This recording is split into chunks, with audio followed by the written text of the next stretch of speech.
individuals on the autism spectrum tend to have a particularly strong affinity towards certain items, shows, movies, activities, etc. This is often referred to as an autistic special interest. But what makes a special interest different than a neurotypical hobby? Today we will discuss this difference and shed light on why these interests may bring your child intense joy. Before we get started, don't forget to like, share, subscribe, and hit that notification bell for reminders of upcoming streams. Let's get started. So, today we are talking about special interests, and some people know what that is, and some people don't know what special interests are. I've found out that it is a term that not every parent is actually familiar with. When was the first time you heard that term, Matt? I mean, obviously, it was well after our girls had been diagnosed, and even not right at the beginning because our girls were so young when they had first gotten their diagnosis. I mean, they were 18, 20 months, so they hadn't really gotten much exposure to really anything. So at that time, we didn't really see anything significant that would make us think of like, oh, that is definitely like a special interest. Um, yeah, I mean, it would be probably within the last 2, 3 years or so. Yeah, I think the first thing that we noticed that was a special interest with our first child who was diagnosed with autism that we didn't realize was a special interest in the time, but obviously did become one, was her interest in ducks and like all things ducks and rubber ducks. Like that interest, it's so funny because like it's been so intense basically since she could not even talk, like before she could talk. She's been really obsessed with rubber ducks. It didn't start with rubber ducks, I think specifically, or did it start with real ducks? I can't remember. I mean, I think we had Ducks? stuffed animal ducks before we had like the rubber ducks, I believe.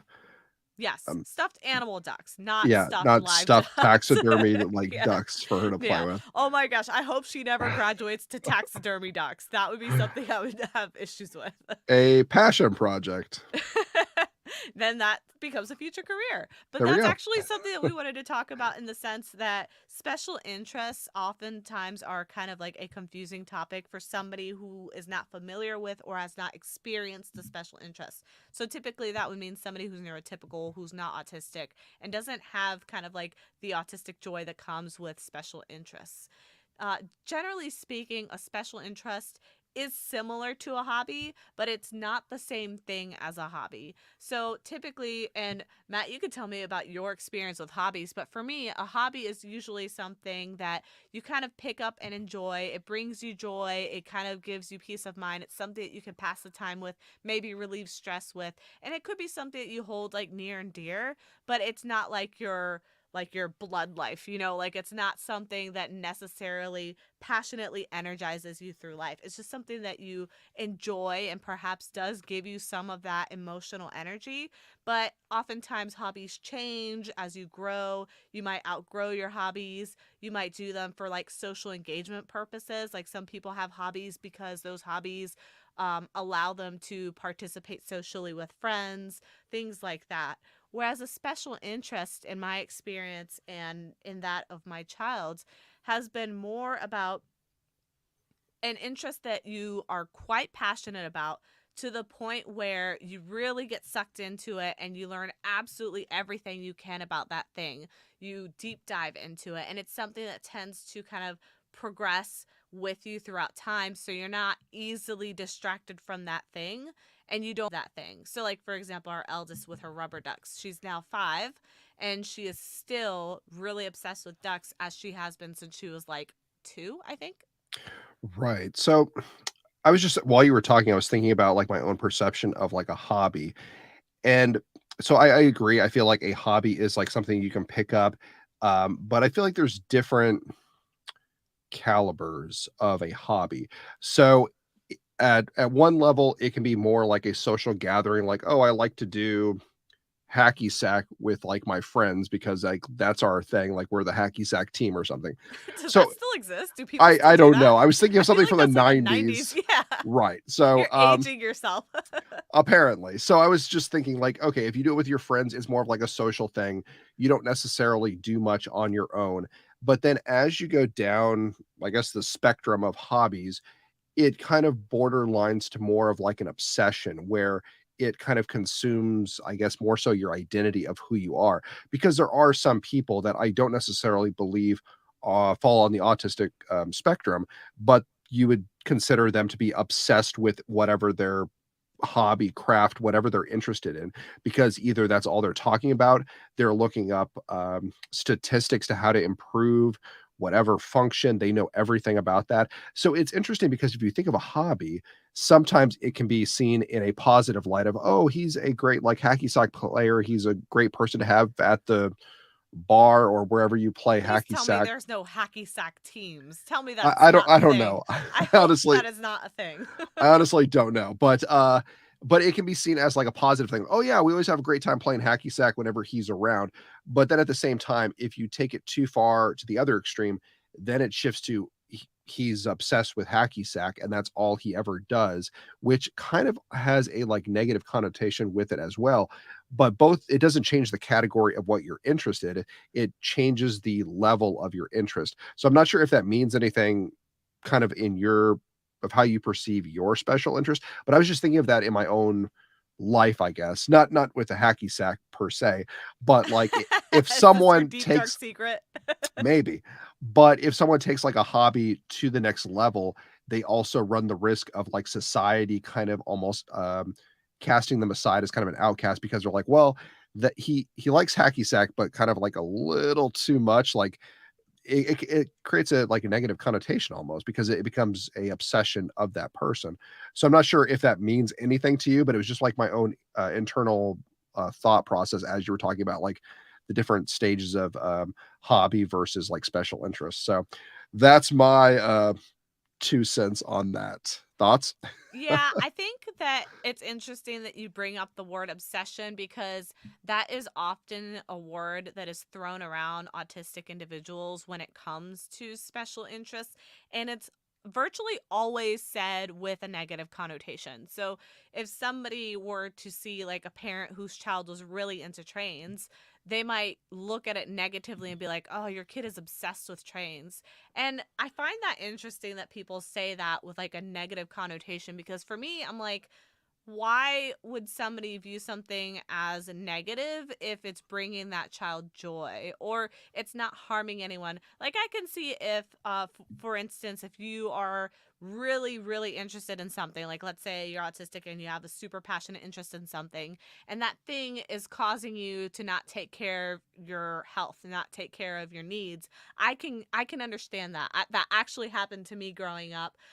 So one of my special interests growing up was The Wheel of Time by Robert Jordan. I was an avid reader.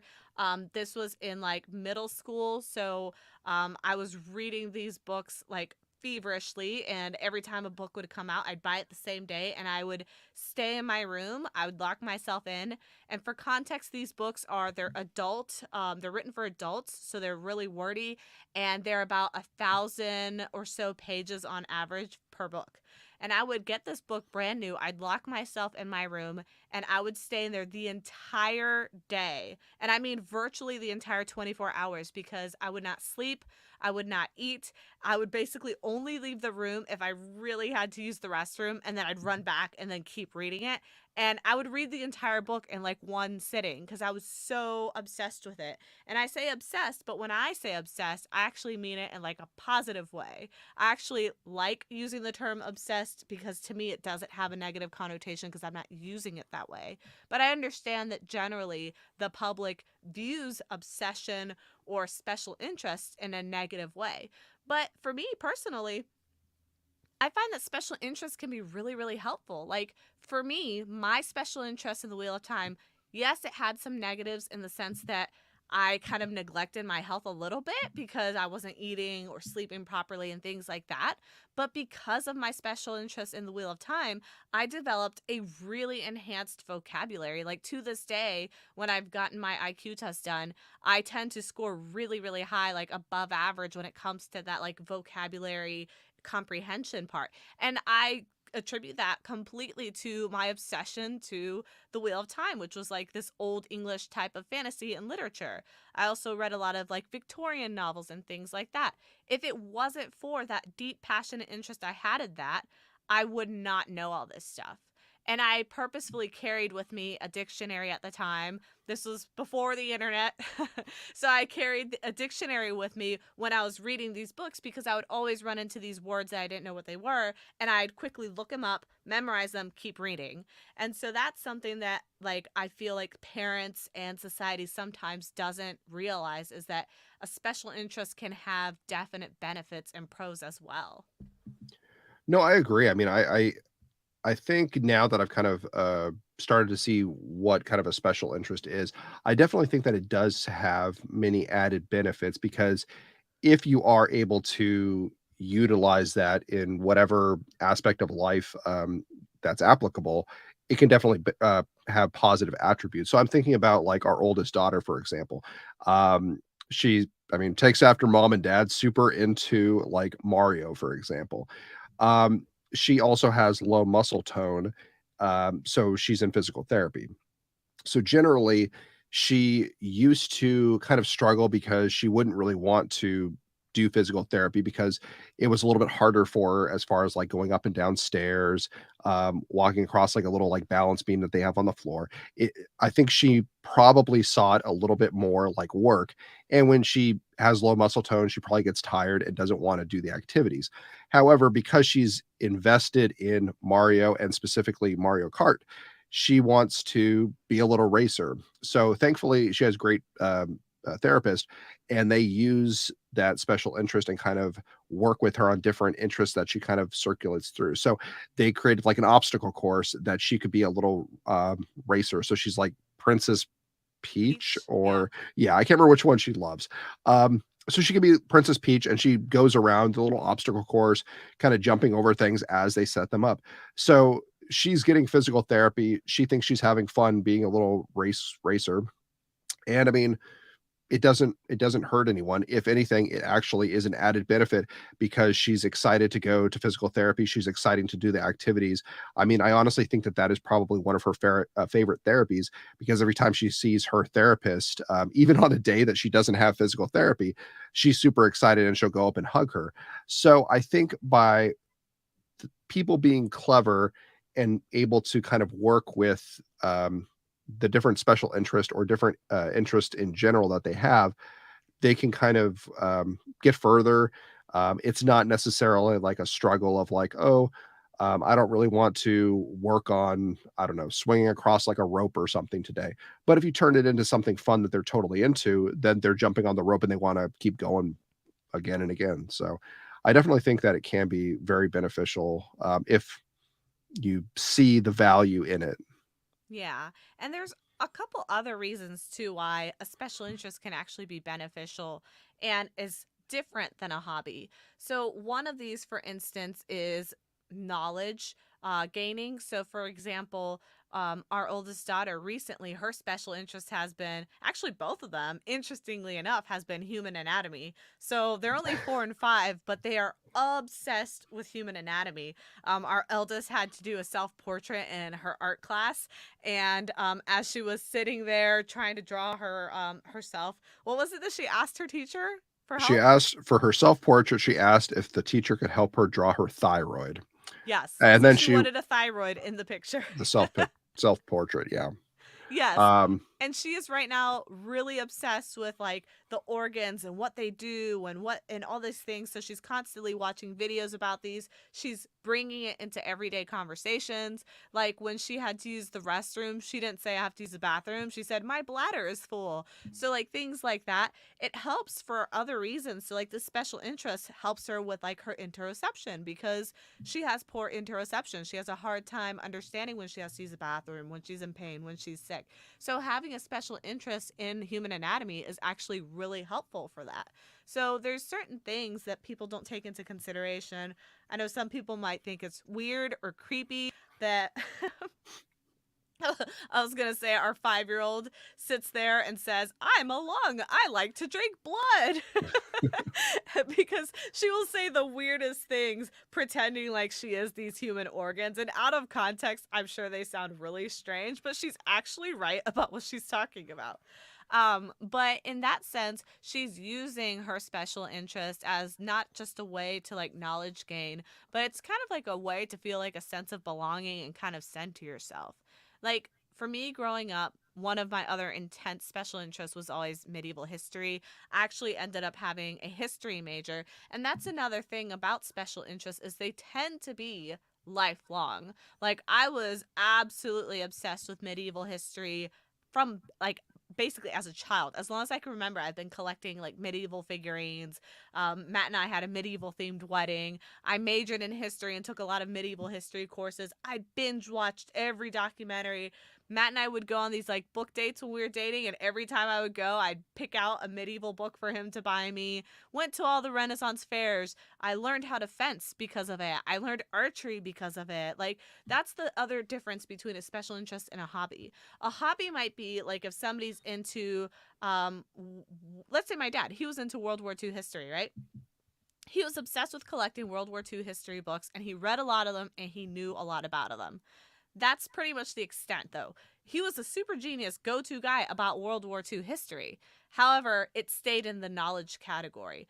For me, my special interest in medieval history went far beyond knowledge gathering. Like, I got involved. I taught myself the skills of medieval time. I went and learned, like, medieval recipes. I went to, like, medieval feasts. Like, I really did and exhausted all avenues of medieval life.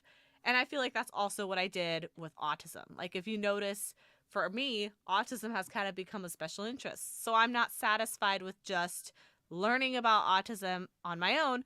I had to go and create a podcast. I had to go and create Autism Wish. I had to go and get involved in my community. So that's basically the major difference between a hobby and a special interest. Generally speaking, hobbyists don't go and like spread their hobby out in the community and like try to really push hard to develop and create new things. They're usually content with just learning or practicing the thing kind of like in privacy or like with a few friends. We are kind of like so obsessed and deeply entrenched that we want to like keep building upon it. To be fair, your father was also what, like a 25-year Air Force pilot veteran? True. So That might so, be a like little related. right, so, like, I feel like in World War II, they had a lot of pilots there. So, I mean, yeah, I guess he didn't try and buy, like, a tank or something on, like, eBay. But I mean, Well, I guess I airplanes were also his special interest, so that kind of I guess tied that's into true. that. And he did go out of his way to become a pilot, so maybe that was his. I don't know. But I'm not sure which came first. Well, I guess it would be the love of airplanes prior to him going into the military. So, I was just curious. I was like, well, he kind of, in a way, went that way, Yeah. but yeah, but definitely. No, I agree. I mean, it's a very heavily invested, like, passion project for sure, and it's not like your typical, like, "Oh, I'll do it, like, once a week," kinda thing, and, if I skip the one day that I'm supposed to do it, like, it's no hard feelings, like, I'll do it another time kinda thing.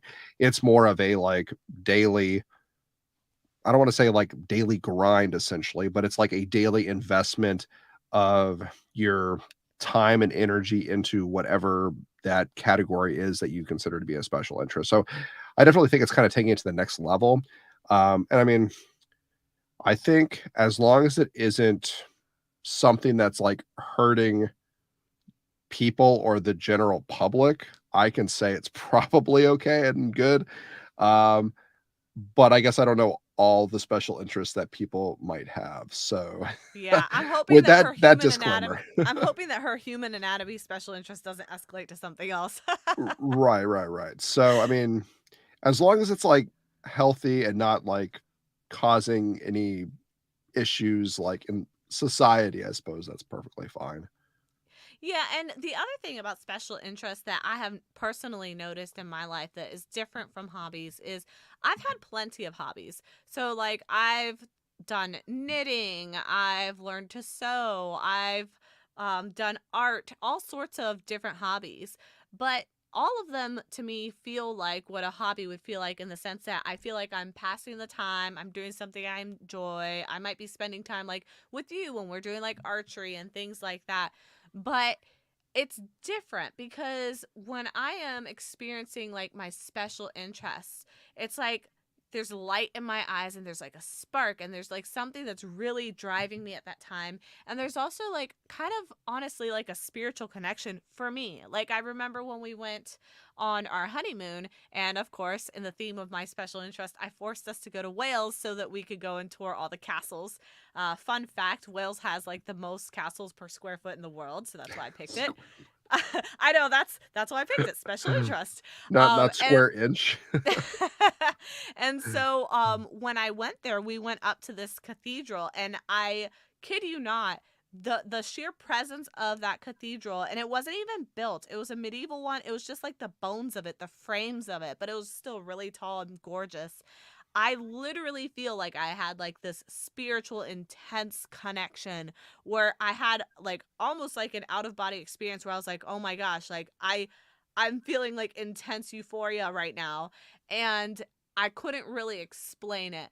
But to me, the only thing that has ever done something like that has been something that I have found deeply rooted in a special interest of mine. A hobby could never do that for me. It doesn't matter how long I've been playing tennis, I'm never going to feel that when I'm holding a tennis racket. So I feel like to me, that's one of those differences too, is like if your child is experiencing a special interest and you see them flapping their arms like crazy when they see that thing, like our eldest, when she sees her special interest, she tenses up all her muscles and smiles really big, and it's just so cute.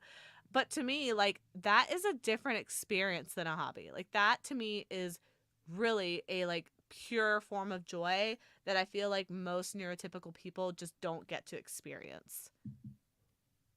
Yeah, I think I mean I mean, there's things I definitely enjoy. I don't think I'm, um, heavily invested in any particular area that I would consider to be a special interest. I mean, maybe at some point in my life, but, like, not right now. I'm kind of just me. So, Yeah. yeah, I mean, I guess I don't have anything that, really qualifies as anything special interesty. I know But that like colors can also do that for me. So I don't know if this would fall under the special interest category, but it kind of does in the sense that certain people have like, favorite colors or affinities to certain colors. And like for me, it has always been greens and particularly light greens or mint greens. And for me, that also denotes like a really strong sense of like euphoria for me. And I remember like our room has been painted this like ugly beige color for the longest time from when we purchased the home. And then when my mom came over, she was able to help us paint it, and we painted it that like mint green. And I kid you not, walking into the room, I completely felt like a totally different person. Like I felt like it went from like glum and dark that I didn't even know I was experiencing that emotion when I went in that room to like really feeling like really bright and excited and calm and happy. So like now that room truly does make me feel like way more at peace. And I know there's some psychology behind colors and such, but I noticed that with autistic people, that experience tends to be more intense. And I feel like that's why special interests are also more intense. We just kind of experience feelings at a higher intensity than most people, which could be good and bad depending on that feeling. well, I mean, I guess it makes sense if you think about, like, kind of the makeup as far as kind of I mean, a couple seasons back, we were kind of looking at kind of the social elements kind of like the brain I can't remember what the study was, but it was kind of showing how they were kind of interconnected with different attributes. So it would make sense that if you find something that is purely um, bliss or like enjoyable, that it would trigger other parts of the brain that are interconnected in whatever way it is. So you would experience a different type of joy that might not be the same as what another person who sees their favorite color is experiencing, because it might incorporate more sensory feedback into different areas. So, I mean, I think it makes perfect sense. I mean, and I completely agree. I mean, if you're able to find something that is able to almost instantly bring a peace, calming presence, I mean, you should definitely try and seek out more of that in your everyday life because, I mean, life is already stressful enough. So, I mean, if you have a like, almost, I think of like video games, like a cheat sheet to like calming or like restoring your energy, I mean, you'd be crazy almost not to I don't want to say indulge, but like crazy not to go along with, I don't know, painting the room a certain color that makes you feel at ease or something along those lines. Yeah, and the other thing that people sometimes forget is that special interests sometimes they can be things that to parents feel like useless. Like for example, I knew somebody who was intensely obsessed with Mario. And again, I say I've been using the word obsession as like a synonym for special interest. It's not really the same thing, but I'm the type of person that has no problem using it for myself. I don't care if somebody says I'm obsessed. I'm cool with that. So I'm using it to refer to myself here. But essentially, uh, having like this super strong special interest in something like Mario, to many people might feel like, how's that useful? How's that beneficial? This is just gonna like not, it's not going to bring my kid to be like an anatomist. They're not going to be a great doctor because they are like stuck on Mario. How's this helpful at all? It's just detrimental. So depending on that special interest, parents might feel a certain way about the interest that their child has, and it might be negative. But what I would say to that is you can always find a way to harness that special interest into something that could be beneficial. So if your kid is super obsessed with Mario, you could do what we did, where we were basically harnessing our daughter's obsession with Mario to help drive her in her therapies. So we've done things like that too for like at home therapy when she is unwilling to participate because she also has PDA, which is like pathological demand avoidance. So like anytime there's any sort of demand placed on her, which could be as basic as like pick up your cup you just dropped, she basically goes into fight or flight mode and just panics. So in those moments, it is helpful for us to incorporate her special interests. So like we might take a duck and make the duck talk and have the duck ask her to do that thing. And because the duck is asking her, she might be more willing to do it. Or maybe we say, well, we don't want you to do it. We want the duck to do it. Can you help the duck do it? And so then she will go grab the duck, and get the duck to grab the cup for her and then put it away. So it's like sometimes harnessing that power of the special interest can really help with those situations where you're having behavioral issues, transition issues, things like that. And it's also something that would be particularly helpful in future career aspirations. So a lot of these special interests could turn into a career, even if they seem weird. Like our kid is obsessed with ducks, rubber ducks. Maybe we don't think she could be like a duck farmer. Like that's like a strange thing to like think of as a career. But who really knows? Like Temple Grandin was obsessed with like the cattle prodding. It was like this cattle prodding mechanism thing, and she was obsessed with that as a kid. And as she grew up in the farm, she created basically an invention that is now used globally for farming, and she became mega successful because of it. So like I'm sure her parents never in a million years would have been like, "Oh, her interest in cattle is going to launch her into this successful lucrative career," but yet it did. So I never want to limit my kids because you really at the end of the day never know. Well, I mean, I even love the story of like Steve Jobs, for example. I mean, he was in college, not really knowing what he wanted to do. And he decided, oh, I really like calligraphy because it's very beautiful and just kind of the design that it has. I mean, if you asked anyone, like, oh, like if you're taking a calligraphy class, oh, okay, that must just be fun hobby. Like that will never, nothing will ever come of that. But if you're able to create another world and use a creation to create something that hadn't previously been there, as far as like, I mean, the text in Apple and all of that, I mean, you're able to kind of use it in a different way that hadn't previously been seen as beneficial to the world. So if you're able to apply one aspect and apply it in a different way, then I mean, you can potentially be successful using whatever interest that is. I mean, there's countless stories of people who kind of take that into a different way and they create something completely different because they're being creative when no one else was trying to push the envelope in that direction, and then they have something kind of almost like magical on their hands because you almost can't imagine the world without kind of like Apple, for example, or like any of these other industries that hadn't been previously seen or valued until they're already heavily incorporated in everyday life. So I mean, I wouldn't necessarily sell any of those things short. It's just trying to figure out how they can be beneficial to different avenues, to use as potential careers or to create something new entirely. So, I mean, I think that's more so the tricky part. But I think if you keep at it, I think eventually it might have some breakthrough, or you might be able to find something that is beneficial in some way or other. Yeah, and I mean, let's be honest, there's also the kiddos on the spectrum who may never have a career. Like we have kids on the more severe end side of the spectrum, and kiddos like that aren't necessarily looking at a special interest as something that they could ever have some sort of realistically career with.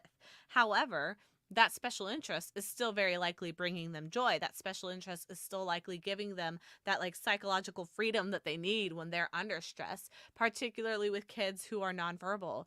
I have not experienced being nonverbal. However, I do have some auditory processing and language processing issues that sometimes make it temporarily difficult to communicate. And during those moments, I have experienced severe anxiety because I've not been able to get out of my mouth the words that are stuck in my head. And it does feel like you're drowning for that split second. I literally feel like I'm drowning and it's like a panic mode. So I cannot imagine what it must feel like being nonverbal when you can never communicate or express those thoughts. Or if you're selectively mute and you lose that ability, and sometimes you can and sometimes you can't.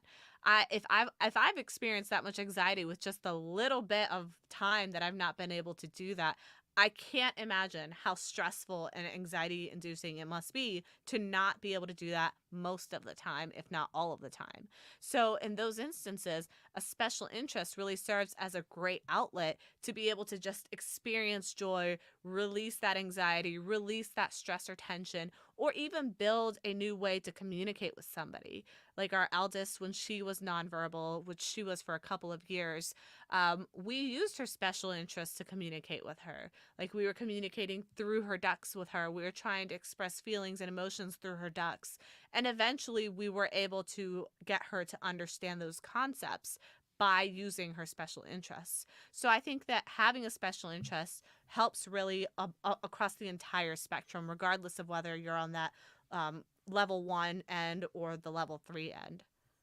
Yeah, I mean, I agree. I mean, if you're able to find enjoyment, in anything that you do, I mean, try to, I mean, keep at it and enjoy the world you can.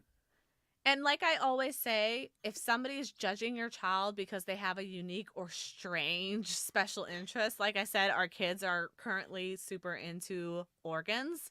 Um, Forget it. Forget what people say. Like honestly, like just let it slide off your shoulders. I know it can be difficult. I was talking to a mom the other day who was basically saying that they felt really stressed and like kind of embarrassed to ask for accommodations for their child because of the judgment and the shame that's associated with that. And I completely understand that. I used to be there. I used to think that way. But at the end of the day, I care more about my kids than I care about what anybody out there thinks. And at the end of the day, my kids' well being, their safety, their comfort, their happiness, their joy, all of that is way more important than what any stranger thinks about me or my kids. So I've just chosen to basically not value what they're saying, at least not weigh it as heavily as what I would weigh my own family's feelings and thoughts and concerns. So, for me, when it comes to special interests, if somebody is judging my child by their special interests, if it's a harmless special interest, even though it might be considered weird or quirky, I just don't sweat it. Like, if they don't like it, okay, they can move on. It's not a big deal. I'm going to support my kid. And if my kid wants me to get her like a human anatomy doll where you can pluck off all the organs and Velcro them on, then I will. It's on my wish list as we speak. I think of like the old like classrooms where they have like the bones of like the human, just like rolling that in and out of her like bedroom. Oh, yeah. Get her Yeah. the giant skeleton that they hang in like Right. Miss Frizzle's classroom on the Magic School Bus. So if you know anyone who wants to dedicate their body to science, but in a, I guess, personal special interest, let us know. Yeah, please don't send cadavers to us. That is not what we want.